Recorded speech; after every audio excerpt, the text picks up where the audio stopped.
Motor vehicles നിരോധിച്ച ഇന്ത്യയിലെ ഏക സ്ഥലം. ഇവിടുത്തെ മനോഹരമായ ഈ ഗ്രാമങ്ങളിലെ ഭംഗിയൊക്കെ കാണണമെന്നുണ്ടെങ്കിൽ നമുക്ക് ഒന്നുമില്ലെങ്കിൽ നടന്നിട്ടോ അല്ലെങ്കിൽ കുതിരപ്പുറത്തോ കയറിയിട്ട് വേണം ഇതെല്ലാം കണ്ടു തീർക്കാൻ. ഒട്ടും പൊല്യൂഷൻ ഇല്ലാത്ത, ഒരു കാറിൻ്റെ ഹോണടി കേൾക്കാത്ത, വളരെ സ്വസ്ഥമായിട്ട് പ്രകൃതിയെ സ്നേഹിച്ചുകൊണ്ട് സമാധാനത്തിൽ ജീവിക്കാൻ പറ്റിയ മഹാരാഷ്ട്രയിലെ മാത്രാനിലെ വിശേഷങ്ങളുമായിട്ടാണ് ഇന്ന് ഞാൻ നിങ്ങളുടെ മുമ്പിൽ വന്നിട്ടുള്ളത്.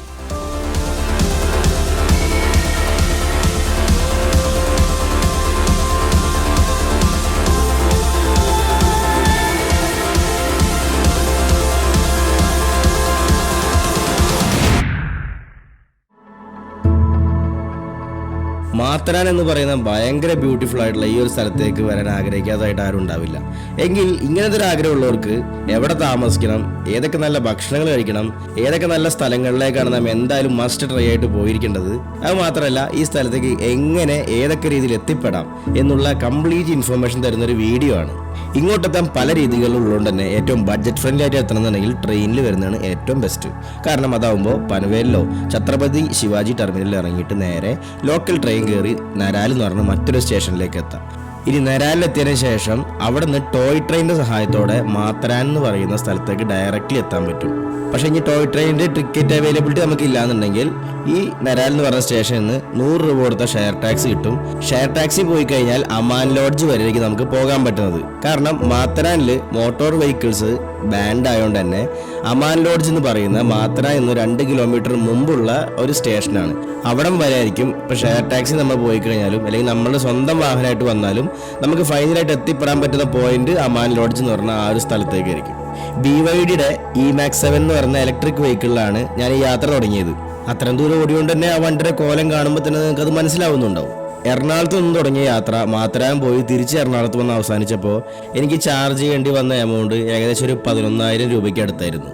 ഇനി അതൊരു ഡീസൽ വണ്ടിയിലോ പെട്രോൾ വണ്ടിയിലൊക്കെ ആണെങ്കിൽ ഏകദേശം ഒരു 25,000 അല്ലെങ്കിൽ 30,000 രൂപയ്ക്ക് അടുത്ത് ഫ്യൂൽ എക്സ്പെൻസ് നമുക്ക് അതിനകത്ത് വന്നിട്ടുണ്ടാവും. നമ്മളിപ്പോൾ ഒരു കാറിലാണ് വരുന്നതെന്നുണ്ടെങ്കിൽ മാത്തരാനിലേക്ക് എത്തുന്നതിന് മുമ്പേ തന്നെ, അതായത് നരാലൊക്കെ കഴിഞ്ഞതിന് ശേഷം ഒരുപാട് നല്ല കാഴ്ചകൾ കണ്ട് തന്നെ നമുക്ക് ആ ഡ്രൈവ് ആസ്വദിക്കാൻ പറ്റും.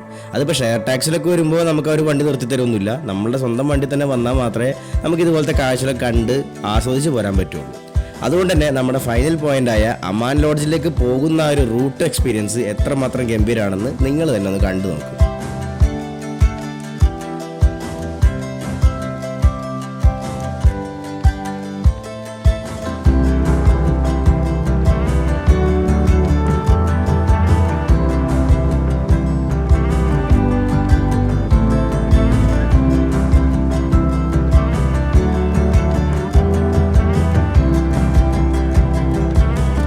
കയറ്റങ്ങൾ കയറി കുറച്ചുകൂടെ മുകളിലേക്ക് എത്തിയപ്പോഴേക്കും നല്ല രീതിയിൽ ഫോഗ് പിടിപെട്ടിരുന്നു. പിന്നെ നല്ല നല്ല കാഴ്ചകളായിരുന്നു വേറെ രീതി കണ്ടു തുടങ്ങിയത്. നല്ല കുത്തനെയുള്ള ഒരുപാട് ഹെയർ പിൻ ബെൻഡുകൾ നമുക്ക് ഈ റൂട്ടിൽ എക്സ്പീരിയൻസ് ചെയ്യാൻ പറ്റും. മാത്രമല്ല നമ്മളുടെ ആ ടോയ് ട്രെയിനിൻ്റെ ആ ഒരു റൂട്ട് ഇങ്ങനെ നടുവിൽ കൂടെ പോകണതൊക്കെ നമ്മളിങ്ങനെ റോട്ടിൽ കൂടെ പോകുമ്പോൾ കാണാൻ പറ്റും. അപ്പോൾ നമ്മളുടെ വണ്ടിയിൽ പോകുമ്പോൾ അതിന് ഏറ്റവും വലിയ ബെനിഫിറ്റ് വെച്ചാൽ നമുക്ക് ഇതുപോലത്തെ സ്ഥലത്തൊക്കെ ഇങ്ങനെ പാസ് ചെയ്ത് പോകുമ്പോൾ നമുക്ക് ഇഷ്ടപ്പെട്ട ഒരു സ്ഥലത്തുമ്പോൾ നമുക്ക് അവിടെ വണ്ടി നിർത്തി കുറച്ച് നേരം അവിടുത്തെ ആ ഒരു, പ്രത്യേകിച്ച് ഈ ഇത്രയും നല്ല ക്ലൈമറ്റൊക്കെ കിട്ടിക്കഴിഞ്ഞാൽ എങ്ങനെ വണ്ടി നിർത്താതെ അതൊക്കെ ഒന്ന് ആസ്വദിക്കാതെ പോകാൻ പറ്റുക. അപ്പോൾ അതുകൊണ്ട് തന്നെ ഞങ്ങൾ പതുക്കെ വണ്ടിയൊക്കെ നിർത്തി നല്ല നല്ല സ്പോട്ടിലൊക്കെ കാണുമ്പോൾ കുറച്ച് നേരമൊക്കെ നിന്നിട്ട് തന്നെയാണ് അവിടുന്ന് യാത്ര വീണ്ടും തുടങ്ങിയത്.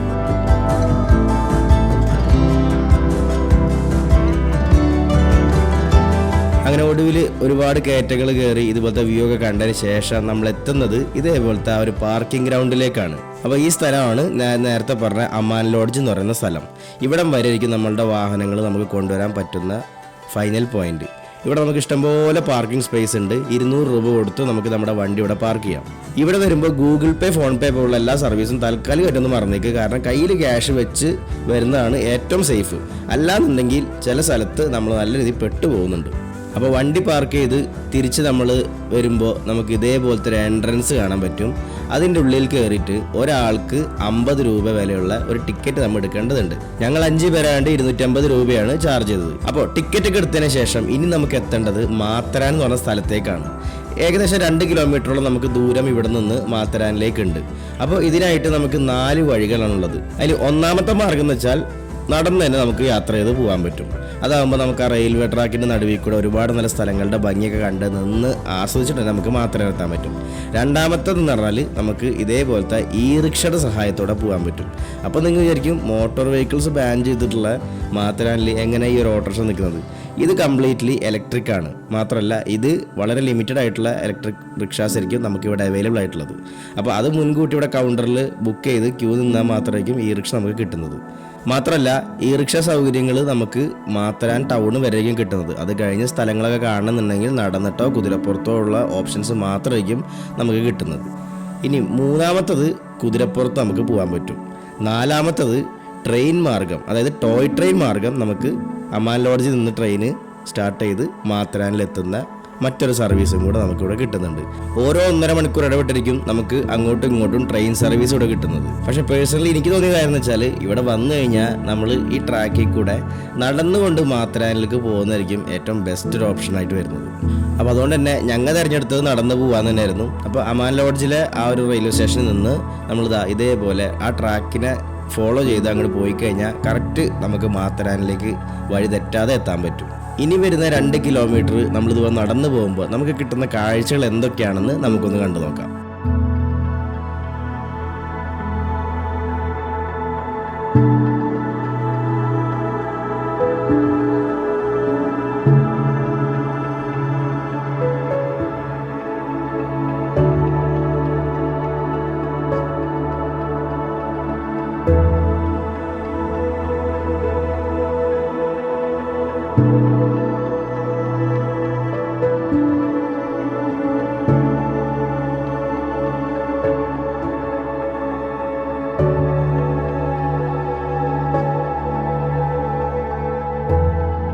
അങ്ങനെ കുറച്ചട കഴിഞ്ഞവിടെ നല്ല രീതിയിൽ ഫോഗ് കയറി തുടങ്ങി. പിന്നീട് അങ്ങോട്ട് ആ കാഴ്ചകളുടെ രീതിയും ആ ഒരു വിഷ്വൽ ട്രീറ്റൊക്കെ ഒരു വേറെ ലെവലായിരുന്നു.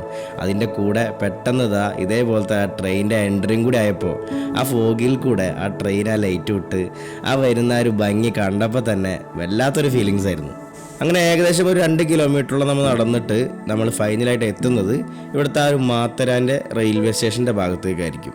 മാത്തരാൻ വിസിറ്റ് ചെയ്യാൻ ഏറ്റവും ബെസ്റ്റ് സീസൺ എന്ന് പറയുന്നത് ജൂലൈ മുതൽ സെപ്റ്റംബർ വരെയാണ്, അതായത് മൺസൂൺ കാലം. മാത്രമല്ല വീക്കെൻഡ് ഒഴിവാക്കി വീക്ക് ഡേയ്സിൽ വരുന്നതായിരിക്കും ഏറ്റവും ബെസ്റ്റ് ഓപ്ഷൻ. അപ്പോൾ ഈ റെയിൽവേ സ്റ്റേഷൻ എത്തുന്നതിലും 200 മീറ്റർ മുമ്പായിട്ടാണ് നമ്മളിന്ന് സ്റ്റേ ചെയ്യാൻ പോകുന്ന ആശീർവാദ് കോട്ടേജ് എന്ന് പറയുന്ന നമ്മളുടെ ഈ ഒരു പ്രോപ്പർട്ടി വരുന്നത്. ഇവിടെ നമുക്ക് 1500 രൂപയാണ് 2 പേർക്ക് ഒരു റൂം ബുക്ക് ചെയ്യാൻ വരുന്ന ചാർജ്. അതിനകത്ത് ബ്രേക്ക്ഫാസ്റ്റ് ഒന്നും ഇൻക്ലൂഷൻ ഉണ്ടാവില്ല.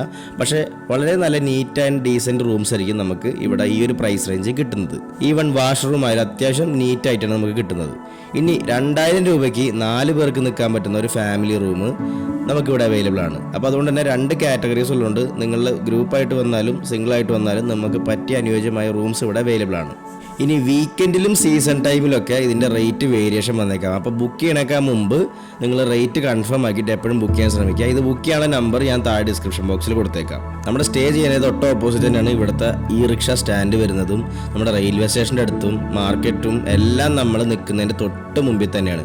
അപ്പോൾ അതുകൊണ്ട് തന്നെ രാത്രി ഭക്ഷണം കഴിക്കാനോ അല്ലെങ്കിൽ രാവിലെ ഭക്ഷണം കഴിക്കാനോ അല്ലെങ്കിൽ എല്ലാ സ്ഥലങ്ങളിലേക്ക് എത്താനോ ഒക്കെ ഏറ്റവും എളുപ്പത്തിൽ നിൽക്കാൻ പറ്റിയൊരു സ്പോട്ടായതുകൊണ്ടാണ് ഞാൻ ഈ വീഡിയോയിൽ ഈ ഒരു സ്റ്റേ ഇൻക്ലൂഡ് ചെയ്തത്. മാത്രമല്ല ഇനി ഉച്ചക്കലത്തെ രാത്രിക്കത്തെ ഫുഡിനൊക്കെ കുറച്ചുകൂടെ നല്ല സ്പോട്ടായി എനിക്ക് പേഴ്സണലി ഫീൽ ചെയ്തത് ഇതേ കാണുന്ന ഒരു റെസ്റ്റോറൻ്റ് ആണ്. അത്യാവശ്യം നല്ല നീറ്റ് ആയിട്ടുള്ള അറ്റ്മോസ്ഫിയർ ആണ് ഈ ഒരു റെസ്റ്റോറൻറ്റിൽ നമുക്ക് കിട്ടുന്നത്. മാത്രമല്ല ഞാൻ ഓർഡർ ചെയ്ത ചിക്കൻ ബദാമി, ചിക്കൻ ഹന്തി പോലുള്ള കുറച്ച് ഐറ്റംസ് ആണ്. കഴിച്ച എല്ലാ ഫുഡും അത്യാവശ്യം നല്ല ക്വാളിറ്റി ഉണ്ടായിരുന്നു. ഈ റെസ്റ്റോറൻ്റ് അല്ലാതെ മറ്റു ഇഷ്ടംപോലെ റെസ്റ്റോറൻറ്റിൻ്റെ ഓപ്ഷൻസ് നമുക്ക് ഇവിടെ അവൈലബിൾ ആണ് ഈ ഒരു മാർക്കറ്റ് സൈഡിൽ. അപ്പോൾ അതുകൊണ്ട് തന്നെ എനിക്ക് പേഴ്സണലി ഫീൽ ചെയ്തത് ഞാൻ നല്ലതെന്ന് പറഞ്ഞു എന്നുള്ളൂ. മാത്രമല്ല ATM ഫെസിലിറ്റി ആയാലും നമുക്ക് ഈ ഒരു മാർക്കറ്റിനകത്ത് കിട്ടുന്നുണ്ട്. നമുക്കിപ്പോൾ ഈ മാർക്കറ്റ് സൈഡിൽ മാത്രമായിരിക്കും കുറച്ച് നെറ്റ്വർക്കും അവൈലബിലിറ്റി കിട്ടുന്നത്. അത് കഴിഞ്ഞ് നമ്മൾ സൈറ്റ് സീയിങ്ങിന് നമുക്ക് സ്ഥലങ്ങളിലേക്ക് പോകുമ്പോൾ എല്ലായിടത്തും നെറ്റ്വർക്ക് ഉണ്ടാവണമെന്നില്ല. അപ്പോൾ അതുകൊണ്ട് തന്നെയാണ് ഞാൻ ആദ്യമേ പറഞ്ഞ പോലെ ക്യാഷായിട്ട് നമ്മളെ എപ്പോഴും കയ്യിൽ കരുതുക. അങ്ങനെ മാർക്കറ്റൊക്കെ കണ്ട് ഇവിടുത്തെ ഫുഡൊക്കെ ഒന്ന് എക്സ്പീരിയൻസ് ചെയ്തിട്ട് നമ്മൾ ഫസ്റ്റ് പോയിൻ്റായ എക്കോ പോയിന്റ് എന്ന് പറഞ്ഞ സ്ഥലത്തേക്ക് നടന്ന് കാണാൻ തീരുമാനിച്ചു. ഇവിടെ കുതിരപ്പുറത്ത് അത് വെച്ച് പോകാൻ പറ്റുന്ന ഓപ്ഷൻസ് ഉണ്ട്. അപ്പോൾ അതാവുമ്പോൾ എനിക്ക് തോന്നുന്നു ഒരാൾക്ക് 750 രൂപ അല്ലെങ്കിൽ 800 രൂപ റേഞ്ചാണ് ഒരാൾക്ക് പെർ ഹെഡ് കോസ്റ്റ് വരുന്നത്. അത് 4 പോയിന്റിലേക്ക് അങ്ങാണ്ടാണ് കൊണ്ടുപോകുന്നത്. ഞാൻ മാത്രമല്ല 8 പോയിന്റോ 12 പോയിന്റോ ഒക്കെ കൊണ്ടുപോകുമ്പോൾ ഒരാൾക്ക് 1800 രൂപ ആ റേഞ്ചിലൊക്കെയാണ് ഇവിടെ റേറ്റ് വരുന്നത് കുതിരയുടെ. പക്ഷേ ഇതേപോലത്തെ ക്ലൈമറ്റ് കിട്ടിക്കഴിഞ്ഞാൽ നടന്ന് അത് കാണാൻ തന്നെയാണ് ഏറ്റവും ബെറ്റർ. നമുക്ക് വഴി തെറ്റാതിരിക്കാൻ വേണ്ടി ഇതുപോലത്തെ സൈൻ ബോർഡൊക്കെ ഇഷ്ടം പോലെ ഉണ്ട്. അപ്പോൾ ആ സൈൻ ബോർഡ് നോക്കിയിട്ട് നമുക്ക് യാത്ര ചെയ്താൽ മതി. സത്യം പറഞ്ഞാൽ ഇവിടെ നടന്ന് കാണാൻ ഇഷ്ടം പോലെ വ്യൂ പോയിന്റ്സും സ്ഥലങ്ങളും ഉണ്ട്. പക്ഷെ അതിൽ നിന്ന് നമ്മൾ മസ്റ്റായിട്ടും കണ്ടിരിക്കേണ്ട സ്ഥലങ്ങളുടെ കുറച്ച് ഡീറ്റെയിൽസ് ആയിരിക്കും ഞാൻ ഇതിനകത്ത് കാണിക്കുന്നത്. മാത്തരാനിലേക്ക് വരുമ്പോൾ മിനിമം ഒരു 2 ദിവസത്തെ പരിപാടികളായിട്ട് വരാൻ ശ്രമിക്കുക. എങ്കിൽ മാത്രം നമുക്ക് വളരെ റിലാക്സ് ചെയ്ത് വളരെ സമാധാനത്തിൽ എല്ലാ സ്ഥലം കണ്ടു പോകാൻ പറ്റും. നമ്മൾ ആദ്യം പോകുന്നത് എക്കോ പോയിന്റ് എന്ന് പറഞ്ഞ സ്ഥലത്തേക്കാണ്. അപ്പോൾ അങ്ങോട്ട് പോകുമ്പോൾ കിട്ടുന്ന കാഴ്ചകൾ എന്തൊക്കെയാണെന്ന് നമുക്കൊന്ന് കണ്ടു നോക്കാം.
അങ്ങനെ ഒരുപാട് നല്ല സ്ഥലങ്ങളൊക്കെ കണ്ടതിന് ശേഷം നമ്മൾ ആദ്യം എത്തുന്നത് ഇതേപോലത്തെ ഒരു ജംഗ്ഷനിലാണ്.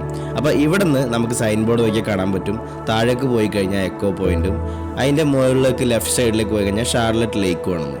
അപ്പോൾ നിയറസ്റ്റ് എക്കോ പോയിന്റ് ആയതുകൊണ്ട് നമുക്ക് ആദ്യം തന്നെ എക്കോ പോയിന്റ് ഒന്ന് കണ്ടിട്ട് തിരിച്ചു വരാം. നമ്മൾ ഈ വ്യൂ പോയിന്റ് കാണാൻ പോകുമ്പോൾ ഇതുപോലെ ഫോഗ് കെട്ടി നിൽക്കുമ്പോൾ നമ്മുടെ ഉള്ളിനുള്ളിൽ തോന്നലുണ്ടാവും ചെന്ന് കഴിഞ്ഞാൽ എന്തെങ്കിലും കാണാൻ പറ്റുമോ എന്നുള്ളത്.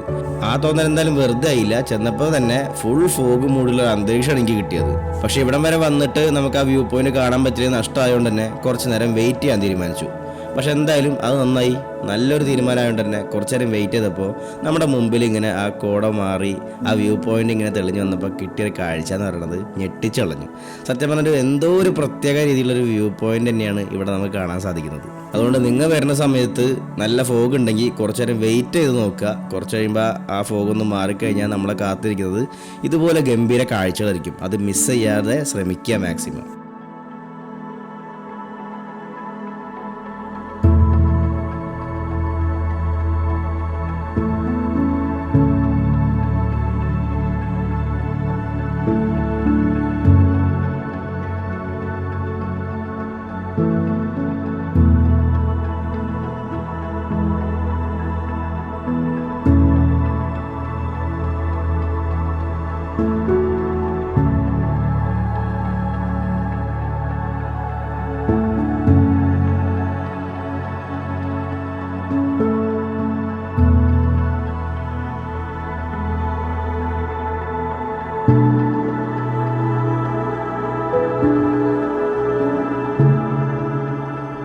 അങ്ങനെ ഒരുപാട് നേരം അവിടുത്തെ കാഴ്ചകളൊക്കെ കണ്ട് പയ്യെ തിരിച്ചിറങ്ങി നമ്മൾ അടുത്ത് പോണത് ഇനി 1 കിലോമീറ്റർ അപ്പുറം മാറി നിൽക്കുന്ന ഷാർലറ്റ് ലേക്കിൻ്റെ ഭംഗി കാണാനാണ്.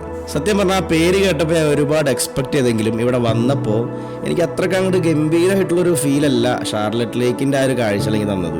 കാരണം ഇതുപോലത്തെ കാഴ്ചകൾ കാണാൻ മാത്രം പോലത്തെ ഒരു സ്ഥലത്ത് നമ്മൾ വരേണ്ട ആവശ്യമില്ല. പക്ഷെ എന്നിരുന്നാലും നമുക്കിവിടെ വന്ന് ഇതുപോലെ കുളിക്കാനൊക്കെ, അതായത് വെള്ളത്തിലിറങ്ങി കുളിക്കാൻ ആഗ്രഹമുള്ളവർക്ക് ഈ ഒരു സ്പോട്ട് നല്ലതായിരിക്കും. പക്ഷെ പേഴ്സണലി എനിക്ക് കമ്പാരിറ്റീവ് നേരത്തെ കണ്ട വ്യൂ പോയിന്റും ഇതും വെച്ച് നോക്കുമ്പോൾ എനിക്ക് ഇതിനകത്ത് ഇവിടെ വന്നിട്ട് അത്രയ്ക്ക് അങ്ങോട്ട് വലിയ സംഭവമായിട്ട് എനിക്ക് ഫീൽ ചെയ്തില്ല.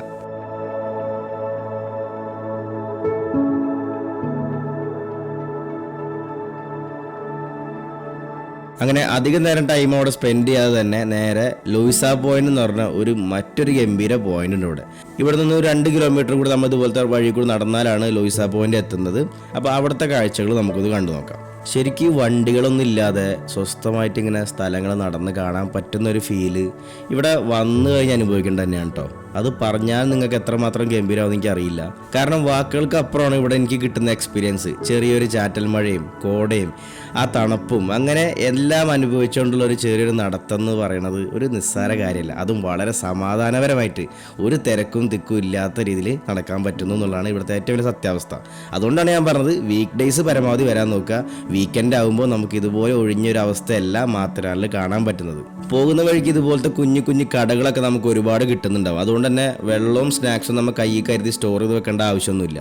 പിന്നെ ഏറ്റവും എടുത്ത് പറയേണ്ടത് ഇവിടെ എല്ലാ സ്ഥാപനങ്ങളിലും എല്ലാ സ്ഥലത്തും വേസ്റ്റ് ബാസ്ക്കറ്റ് വെച്ചിട്ടും കൂടെ ഇതിൻ്റെ തൊട്ടപ്പുറത്തെ ഭാഗത്ത് ഇതുപോലെ അലക്ഷ്യമായിട്ട് വലിച്ചെറിഞ്ഞിട്ടുള്ള രീതിയിലുള്ള വേസ്റ്റുകൾ ഒരുപാട് നമുക്ക് മാത്തറാനിൽ കാണാൻ പറ്റും.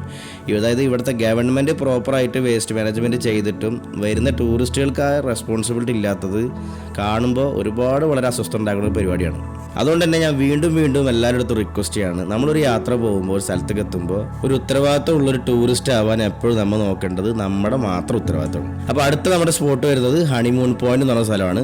അപ്പോൾ നമ്മൾ നേരത്തെ കണ്ട എക്കോ പോയിന്റ് വേറൊരു സിമിലർ വ്യൂവിനോടത്ത് കിട്ടേണ്ടത് ശരിക്കും. പക്ഷേ ഇവിടെ ഞാൻ കുറേ നേരം വെയിറ്റ് ചെയ്തെങ്കിലും കൂടെ നമുക്ക് ആ ഒരു ഫോഗ് അധികം വല്ലാണ്ട് മാറിയില്ല. കാരണം നല്ലൊരു രീതിയിൽ മഴയും കൂടി പെയ്യുന്നതുകൊണ്ട് നമ്മൾ അധികം നേരം വെയിറ്റ് ചെയ്തിട്ട് കാര്യമില്ല എന്ന് എനിക്ക് തോന്നി. അതുകൊണ്ട് തന്നെ ഹണിമൂൺ പോയിന്റ് നമ്മൾ പൂർണ്ണമായിട്ടും കാണാതെ തന്നെ തിരിച്ചിറങ്ങേണ്ടി വന്നു. അങ്ങനെ അവിടെ നിന്ന് ഇറങ്ങിയപ്പോഴാണ് ഇതേപോലത്തെ ചെറിയ കട നമുക്ക് കാണാൻ പറ്റുന്നത്.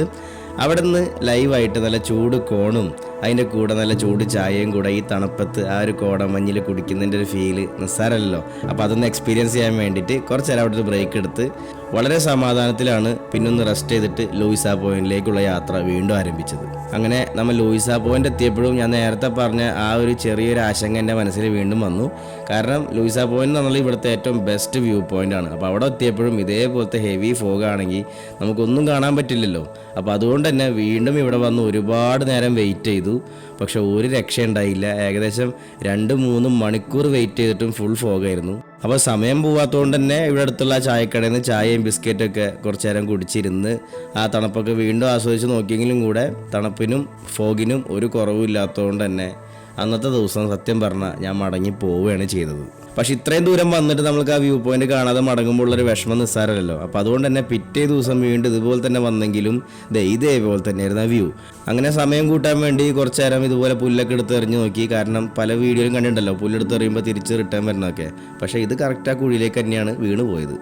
അപ്പോൾ എല്ലാം കൊണ്ടും നമുക്കൊരു പ്രതികൂല സാഹചര്യം വന്ന സ്ഥിതിക്ക് വീണ്ടും വെയിറ്റ് ചെയ്യണമെന്ന് ഇങ്ങനെ ആലോചിച്ച് നിൽക്കുമ്പോഴാണ് പെട്ടെന്ന് ആ ഫോഗിൻ്റെ തിക്നെസ് ഇങ്ങനെ കുറഞ്ഞു തുടങ്ങിയെന്ന് എനിക്കൊരു ഫീൽ വന്നത്. അങ്ങനെ നോക്കിയപ്പോഴാണ് ദൂരെ ഒരു ലൈൻസ് പോലെ ആ വെള്ളച്ചാട്ടത്തിൻ്റെ ഒരു വിസിബിലിറ്റി ചെറുതായിട്ട് ഇങ്ങനെ കണ്ടു തുടങ്ങിയത്. അപ്പോൾ പിന്നെ ഉറപ്പിച്ചു ഞാൻ എന്തായാലും ഈ ഫോഗ് മാറിയിരിക്കും നമുക്ക് കാണാൻ പറ്റുന്നുള്ളത്. പക്ഷെ വളരെ വൈകാതെ തന്നെ നമുക്ക് ആ വ്യൂ പതുക്കെ ഓപ്പൺ വ്യൂ ആയിട്ട് തന്നെ കണ്ടു തുടങ്ങി. പതുക്കെ ഫോഗ് മാറി. പിന്നെ കണ്ടത് ആ ഒരു വെള്ളച്ചാട്ടത്തിൻ്റെയും ആ ഒരു താഴ്വരയുടെയും ആ ഒരു മൗണ്ടൻ വ്യൂവിൻ്റെയും ഒക്കെ ഒരു ഗംഭീര വ്യൂ ആയിരുന്നു. സത്യം പറഞ്ഞാൽ ഇത് ഞാൻ മിസ്സാക്കിയിരുന്നെങ്കിൽ എനിക്കുണ്ടാവുന്ന നഷ്ടം നിസ്സാരമല്ല. ഇത് ക്യാമറയിൽ ക്യാപ്ചർ ചെയ്യാൻ പറ്റുന്നില്ല. എൻ്റെ കണ്ണുകൊണ്ട് കാണുന്നത് എനിക്കിവിടെ ക്യാമറയിൽ ക്യാപ്ചർ ചെയ്യാൻ പറ്റുന്നില്ല എന്നുള്ളതാണ് ഏറ്റവും വലിയ സത്യാവസ്ഥ.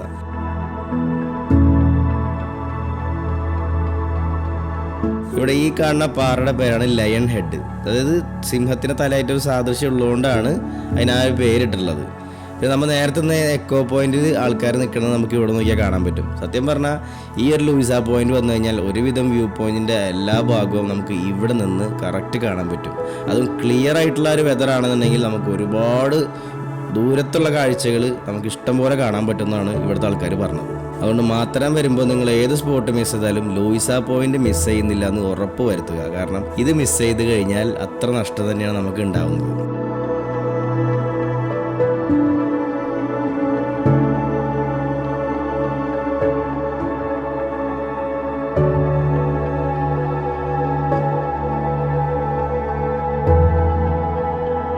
അങ്ങനെ ഒരുപാട് നല്ല കാഴ്ചകൾ കണ്ടതിന് ശേഷം ഞങ്ങൾ അവിടെ നിന്ന് ഇറങ്ങി തിരിച്ച് മാർക്കറ്റിലേക്ക് തന്നെ വന്നു.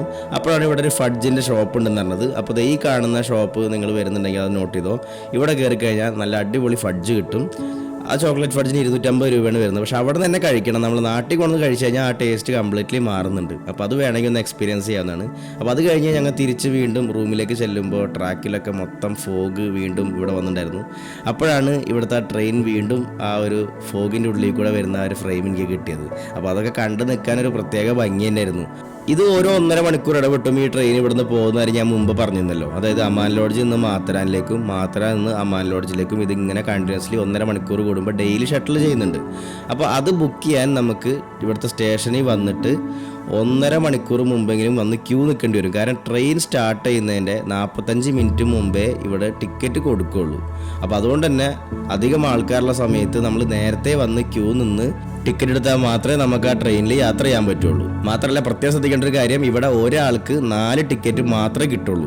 അതുകൊണ്ട് നിങ്ങൾ ഒരു 5 പേരോ 6 പേരോ അടങ്ങുന്ന ഗ്രൂപ്പിന് വേണ്ടി ഒരാളെ പിടിച്ച് ക്യൂ നിർത്തി കഴിഞ്ഞാൽ ലാസ്റ്റ് സമയത്ത് നമുക്ക് 4 ടിക്കറ്റ് മാത്രമായിരിക്കും കിട്ടുന്നത്. അപ്പോൾ അതും കൂടി ശ്രദ്ധിച്ചിട്ട് വേണം നമ്മളിവിടെ ക്യൂ നിൽക്കാൻ. ഇതിൻ്റെ ഫസ്റ്റ് ക്ലാസ്സിന് 95 രൂപയും സെക്കൻഡ് ക്ലാസ്സിന് 55 രൂപയാണ് ഒരാൾക്ക് ചാർജ് വരുന്നത്. അങ്ങനെ മാത്രം സ്റ്റേഷനിൽ നിന്ന് പതുക്കെ വണ്ടി എടുത്ത് തുടങ്ങി. അപ്പോൾ ടോയ് ട്രെയിനിലെ ഫസ്റ്റ് എക്സ്പീരിയൻസ് ആയതുകൊണ്ട് തന്നെ വളരെ കൗതുകത്തോടെ തന്നെയാണ് ഞാൻ ഇതിൻ്റെ ഓരോ വിഷ്വലും കാണാൻ ഇങ്ങനെ ഇരിക്കുന്നത്. നമുക്ക് കിട്ടിയത് സെക്കൻഡ് ക്ലാസ്സിലെ ആ ഒരു കാറ്റഗറിയാണ്. അപ്പോൾ സെക്കൻഡ് ക്ലാസ്സിലെ അവസ്ഥ എന്ന് പറഞ്ഞു കഴിഞ്ഞാൽ നമുക്ക് ഇരിക്കുമ്പോൾ അത്ര വലിയ കംഫർട്ടൊന്നുമില്ല. ചെറിയൊരു ഏരിയ മാത്രമാണ് ഇരിക്കാൻ കിട്ടുന്നത്. അതിൽ നമ്മൾ ലഗേജും എല്ലാം കൂടെ കൈ പിടിച്ചിരിക്കണം. മാത്രമല്ല ഓപ്പോസിറ്റ് ഇരിക്കുന്ന ആൾ നമ്മളുടെ കാലും മുട്ടിയാണ് ഇരിക്കാൻ പറ്റുള്ളൂ. അപ്പോൾ കുറച്ച് സൗകര്യം കുറവാണ്. പക്ഷെ എന്നിരുന്നാലും ഫസ്റ്റ് ഒരിക്കൽ എക്സ്പീരിയൻസ് ചെയ്യാൻ വേണ്ടിയിട്ട് ഇതിനകത്ത് കയറുന്നതിലൊരു തെറ്റുമില്ല. പക്ഷെ ഇത്രയും ഫോഗിനകത്ത് കൂടി ട്രെയിൻ പോകുന്ന ഒരു വിഷ്വലിന് കിട്ടുമ്പോൾ ഒരു പ്രത്യേക ഒരു കുളിർമയാണ് മനസ്സിൽ കിട്ടുന്നത്. മാത്രമല്ല സൈഡിലേക്ക് ഇങ്ങനെ നോക്കുമ്പോൾ ആ മരങ്ങളൊക്കെ നിൽക്കുന്ന ഒരു ഫ്രെയിമും ആ ഒരു മൊത്തത്തിലുള്ള ഒരു ബ്യൂട്ടി ഞാൻ വളരെ നല്ല രീതിയിൽ എൻജോയ് ചെയ്തിട്ട് തന്നെയാണ് സത്യം പറഞ്ഞാൽ ഇത്രയും കംഫർട്ട് ഇല്ലാതെ ഇരുന്നിട്ടും ഞാൻ ആസ്വദിച്ചുകൊണ്ടിരിക്കുന്നത്. പിന്നെ ഏറ്റവും വലിയൊരു ഇമ്പോർട്ടൻ്റ് ആയിട്ടുള്ള കാര്യം പറയാനുള്ളത്, നമ്മൾ നല്ലൊരു മഴക്കാലത്താണ് വരുന്നതെന്നുണ്ടെങ്കിൽ ഈ ട്രെയിൻ സർവീസ് നരാലിൽ നിന്ന് മാത്തറാൻ വരെ എത്തുന്ന ആ ഒരു സർവീസ് താൽക്കാലികമായിട്ട് ഇവർ സ്റ്റോപ്പ് ചെയ്യും. പകരം അമാൻ ലോഡ്ജ് മുതൽ മാത്തറാൻ വരെ പോകുന്ന ആ ഒരു ട്രെയിൻ സർവീസ് മാത്രമായിരിക്കും ഉണ്ടാകുന്നത്. ഇപ്പം നിലവിൽ ഞാൻ ഈ വന്ന സമയത്ത് ഓഗസ്റ്റ് ലാസ്റ്റ് വീക്കായിരുന്നു. ആ സമയത്തൊന്നും നരാലിൽ നിന്ന് ട്രെയിൻ അവൈലബിൾ ആയിരുന്നില്ല. കാരണം ആ സമയത്ത് മഴയും കാര്യങ്ങളൊക്കെ നല്ല രീതിയിൽ ഉണ്ടായതുകൊണ്ട് തന്നെ ആ ഒരു റൂട്ട് ക്ലോസ്ഡ് ആയിരുന്നു. പക്ഷേ സെപ്റ്റംബറൊക്കെ ആകുമ്പോഴേക്കും ആ റൂട്ട് ഓപ്പൺ ആവും. പിന്നെ നമുക്ക് ടോയ് ട്രെയിൻ എക്സ്പീരിയൻസ് ചെയ്യാനൊരു ഫെസിലിറ്റി നരാൽ മുതൽ നമുക്ക് കിട്ടുന്നതായിരിക്കും. അങ്ങനെ ഒരുപാട് യാത്രകളൊക്കെ കണ്ട് ആസ്വദിച്ചതിന് ശേഷം നമ്മൾ അമാൻ ലോഡ്ജിലേക്ക് തിരിച്ചെത്തും. അവിടെ നിന്ന് ട്രെയിൻ ഇറങ്ങി പതുക്കെ നമ്മൾ വന്ന പോലെ തന്നെ തിരിച്ചു പോയി നമ്മളുടെ ആ പാർക്കിംഗ് ലോട്ടിൽ പോയി വണ്ടി എടുത്തതിന് ശേഷം ഒരുപാട് നല്ല എക്സ്പീരിയൻസും ഒരുപാട് നല്ല മെമ്മറീസോട് കൂടി തന്നെ ഞാൻ മാത്തറാനോട് ഒരു നല്ലൊരു ഹാപ്പി ആയിട്ട് തന്നെ ഒരു ഗുഡ് ബൈ പറഞ്ഞിട്ട് തന്നെയാണ് ഇറങ്ങിയത്. ആ ഒരു സന്തോഷം എനിക്ക് മാത്രമല്ല ഇവിടെ വരുന്ന എല്ലാവർക്കും ഉണ്ടാവുന്നുള്ള ആ ഒരു വിശ്വാസം തന്നെ ഈ ഒരു വ്ളോഗ് ഞാനിവിടെ വൈൻഡ് അപ്പ് ചെയ്യാണ്. അടുത്തൊരു വ്ളോഗായിട്ട് കാണുമ്പോഴേക്കും ഗുഡ് ബൈ.